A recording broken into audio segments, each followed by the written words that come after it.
गुरु परिचर्चा का निर्देश मिला। मैं गुरु परिचर्चा लेकर गुरुवर के चरणों में समर्पित हूँ। सर्वप्रथम मैं अपने शिव गुरु के चरणों में नमन करता हूँ, मेरा नमन स्वीकार हो। मैं अपने ब्रेन भ्राता हरेंद्र भैया के चरणों में नमन करता हूँ, मेरा नमन स्वीकार हो।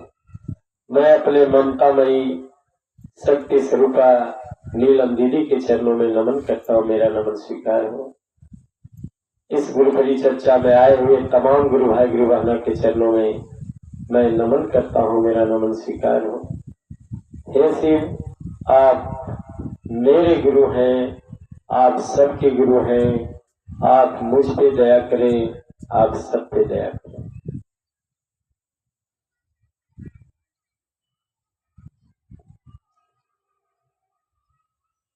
गुरु किसे कहते हैं हम सभी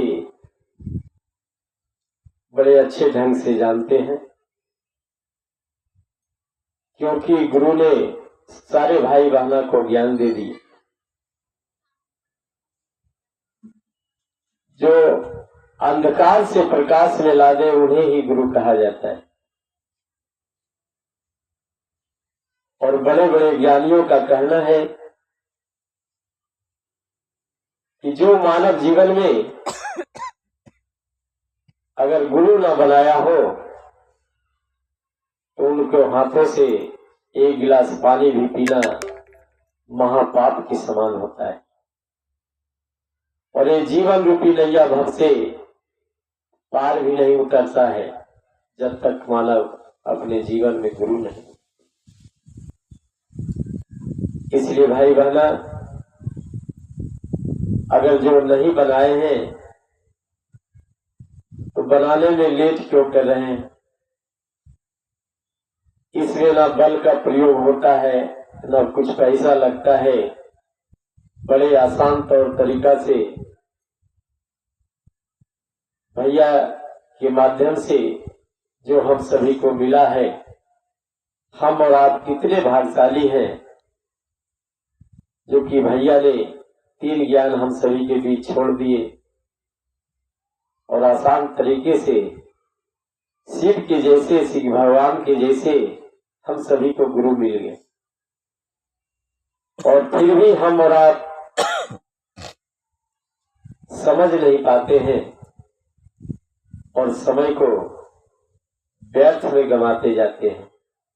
ये जो समय चला जाता है फिर लौटता नहीं है। इसीलिए भाई बहना, जितना जल्द हो ये मानव जीवन को सार्थक करने के लिए अपने महादेव को गुरु बना लें। इस दुनिया में जो हम और आप खिल रहे हैं, इस सारे चीजों को जो देख रहे हैं, सारे जीवा जंतु को, सारे सिस्टम को,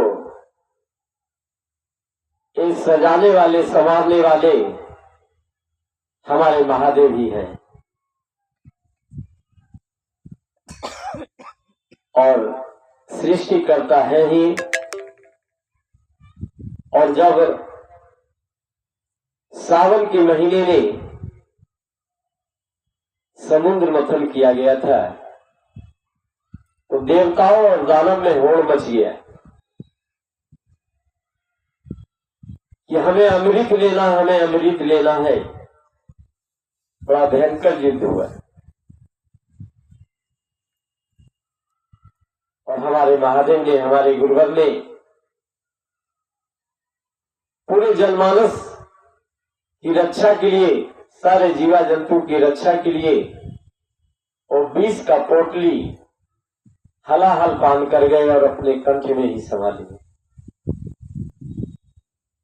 और तभी से इनका नाम नीलकंठ पड़ा और चेहरा, शरीर भी नीला हो गया, सांवला हो गया। ऐसे हमारे महादेव, कपूर को दीदी लोग बड़ा यूज करती है पूजा पाठ में। ऐसे भी कहा गया है, कर्पूर गौरम कर्मावतारम संसार सारम भुजगेंधारम सदा वसंतम हृदय विंदे भवम भवानी सहितम नमः। एक कपूर के जैसे बिल्कुल सफेद गोरा था और एक ऐसे गुरुवर थे, और एक आप और हम है मानव जीवन में बड़ा मुश्किल से मिलता है। ये मानव का चोला बड़े मुश्किल से मिलता है, और जलाओ मत भाई बहना गुरुवर का दिल दहलता है। हम और आप जब अपने अपने माँ के गर्भ में थे तो उसी समय कॉल किए थे, करार किए थे कि भगवान मुझे इस जंजाल से जल्दी बाहर कर दो, बड़ा बेचैनी है, अकबकाहट है, बड़ा कष्ट होता है। तो कहा ठीक है बाहर तो कर दूंगा, लेकिन बाहर आके करेगा क्या? बोला आपका नाम लूंगा, जाप करूंगा, पूजा पाठ करूंगा, आपका भजन करूंगा, सत्संग में जाया करूंगा। लेकिन बाहर मानव, हम और आप जब माँ के गर्भ से बाहर आए तो आवाज कौन सा लगाए? कहाँ कहाँ कहाँ का? अरे मेरे सामने में कहाँ कुछ है? जो है सो हम है। अगर इस दुनिया से कुछ ले जाने को भाई बहना को रहता, ऐसे तो मारा मारी है। अगर कुछ ले जाने को रहता कि तुमने ये सारा चीज बनाया है, जाने वक्त तुम्हें ले जाना पड़ेगा, फिर और क्या कर? फिर हम और आप क्या करते? गौर करेंगे, जब मानव का अंतिम होता है तो हम और आप क्या करते? समाज के लोग, घर के लोग, उनका बेड बिछावन, पहले तो शरीर में जो जेवरात रहता है, घर के बहू बेटे को उस पे निगाह रहता, खास करके बहू लोग को फटाक रबर निकाल देता है, बंधन से बाहर कर देता है, और आपका बेड बिछावन साफ कर देगा, और आपका जमा राशि जो धन है वो आपस में सब बांट लेगा, और आप जैसे शुरू में आए थे उसे आपको विदा कर देगा। लेकिन गुरु का जो ज्ञान है वो आपको जो जन्म दिया है माता पिता वो भी नहीं बांट सकता, आपका जो भाई बहन है, कुटुंब परिवार है, वो ज्ञान बांटने का चीज नहीं है कि आपका ज्ञान कोई ले लेगा। लेगा वही जिसे आप देंगे। जैसे कि हमारे साहब ने हम सभी को 3 ज्ञान बांट दिए, लेकिन हम और आप लेने में सक्षम होंगे तब ने, खरा उतरेंगे तब ने। हम और आप तो शिव को गुरु बना लिए, लेकिन हमारे गुरुवर हमें शिष्य बनाएगा, आपको शिष्या बनाएगा तब न। उस लायक बनना पड़ेगा। और ध्यान देना भाई बहना कि जब घर के, समाज के, गांव के लोग कहना शुरू कर दे ये भैया बड़ा गड़बड़ था, ये दीदी बड़ा गड़बड़ थी पहले, लेकिन जब से शिव चर्चा में आई है, शिव को गुरु बनाई है, बनाया है, तब से बड़ा सुधर गया। कोई जब पागल कह दे तो और अच्छा है, पागल है तो है किनके नाम का, तब आप समझ लेना कि हम आधा शिव का शिष्य और शिष्या बन गए, पूरा नहीं आधा। बहुत सारे भाई बहना जो समर्पित हैं गुरु कार्य में,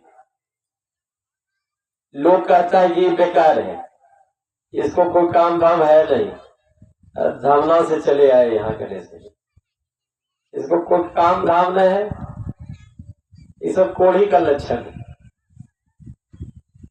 पतौना से ले आए, दे भैया मल्लेपुर से पिंटू भैया चले आए।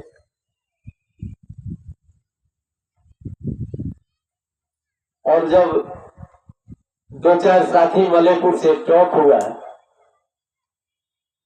हमने बड़ा अर्जी विनती किया कि भाई आपके पूरे परिवार जुटा हुआ है, आप भी जो है शिव को गुरु मान लीजिए।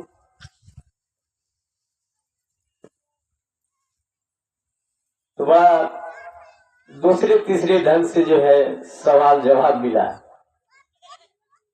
अंतिम में हम बोले, ये देखो भैया, आप गाली दे के दो चाहे 10 बात बोल के दो, नाम लो, लेकिन नाम भोले को शिव का नाम लेना ही पड़ेगा। चाहे गाली दे के लो चाहे 10 बात बोल के लो, लेकिन लेना ही पड़ेगा। और देखिए आज जहां जहां विरोध होता था, जबकि मारपीट पे उतारू भगा भी दिया जाता था, और उस घर में इतना सम्मान मिलता है, 1 से 2 बार 3 बार बड़ी खर्च करके जो है गुरु के कार्य करवाते। तो ज्ञान होता है,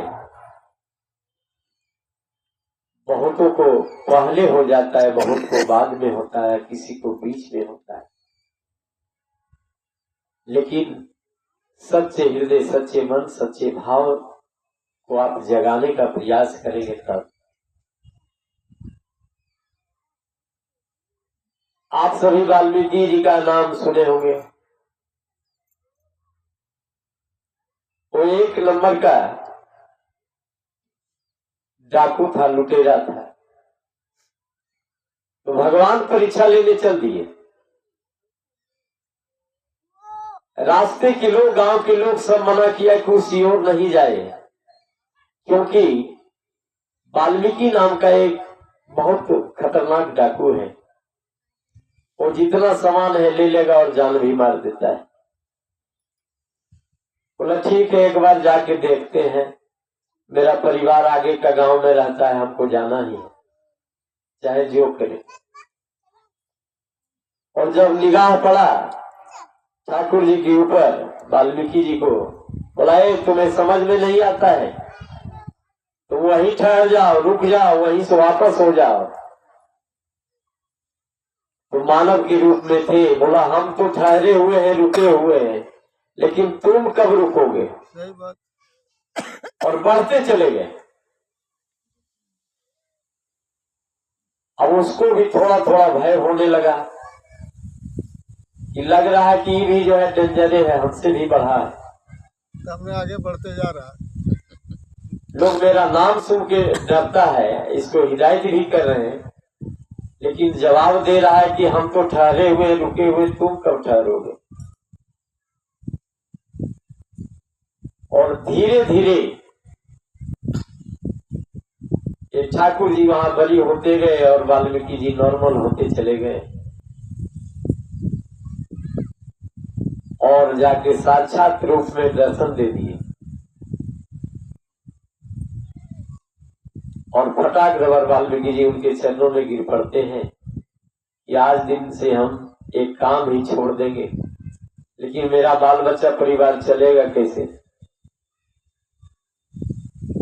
बोला राम का नाम लो। बोला मुझसे इतना उल्टा पुल्टा काम नहीं होगा, नाम नहीं लिया जाएगा। बोला जो काम तुम करता था मारने का, मरा मरा कहो।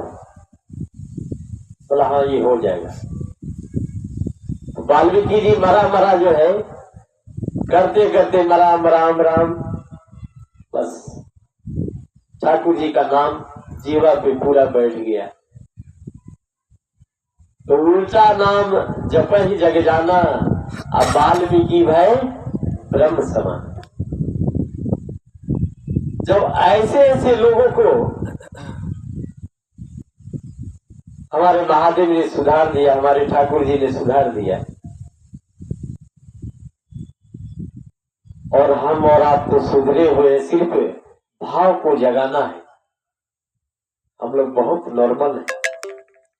बहुत सारे बहाना लोग कहती है कि भैया हम तो इतना दीन से गुरु बनाए हुए हो गया, कार्य में जाते हैं, लेकिन कभी सुख चैन नहीं है, बड़ा कष्ट होता है, बड़ा परेशानी में है।